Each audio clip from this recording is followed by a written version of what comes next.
Hello, my name is Michelle and my misinformation presentation is about COVID-19.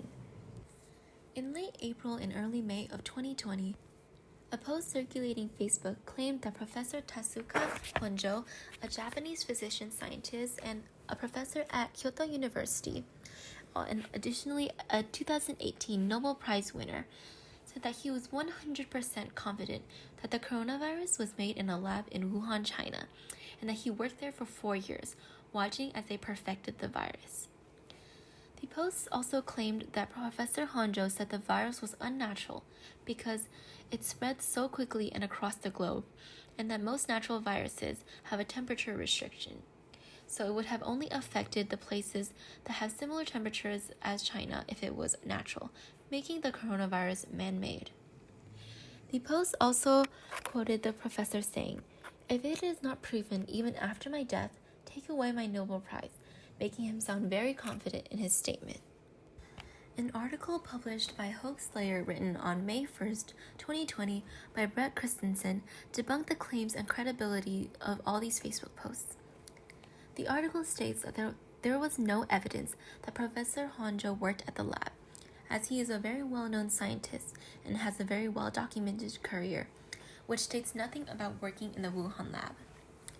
In addition to that, the article mentions that if the professor's claims were to be true, many news articles would be written because he was so well-known, but there were none found mentioning the credibility of these Facebook posts. On the right, shown in the presentation, is a statement made from Kyoto University that the professor's place of work, that all these claims are false, and the professor even stated that, "I am greatly saddened that my name and that of Kyoto University have been used to spread false accusations and misinformation." The Facebook posts all did not give direct evidence. They did include quotes, but they did not include where they got the quotes from and when the professors made these claims. In addition, the Facebook quotes are titled with very exaggerated titles.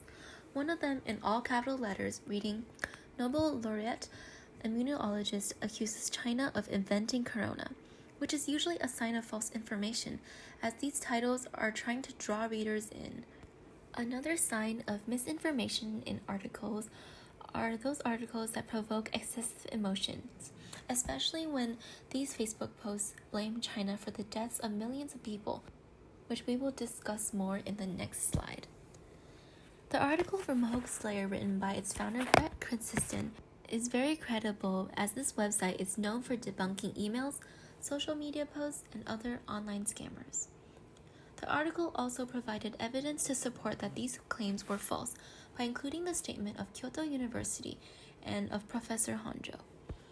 Furthermore, the article mentions that because the professor is so well known, if he made this claim to the media, there would be many articles written about this, but because there are not, this information is more likely to be false. When I was researching about this topic, all I found were articles that were saying that these Facebook claims were all false and none of them giving credibility to these posts. The Facebook posts that were going around the platform all included some sort of biases.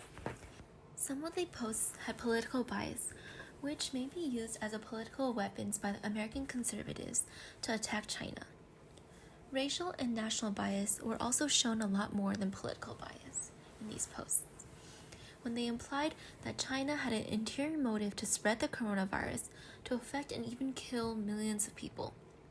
This places the blame entirely on China for the virus, and taking no responsibility as a country for spreading the virus when the Facebook post states that Professor Honjo's claim reveals the reasons for blaming China for inventing the deadly virus that had already infected, maimed, and killed millions of people across the globe.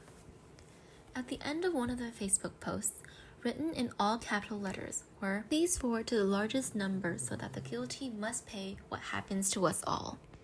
These posts were most likely created to defame China by saying that they are guilty for the coronavirus, and to take off all the responsibility from the US by spreading fear and confusion among the greatest audience that they can get to. Thank you for listening to my presentation.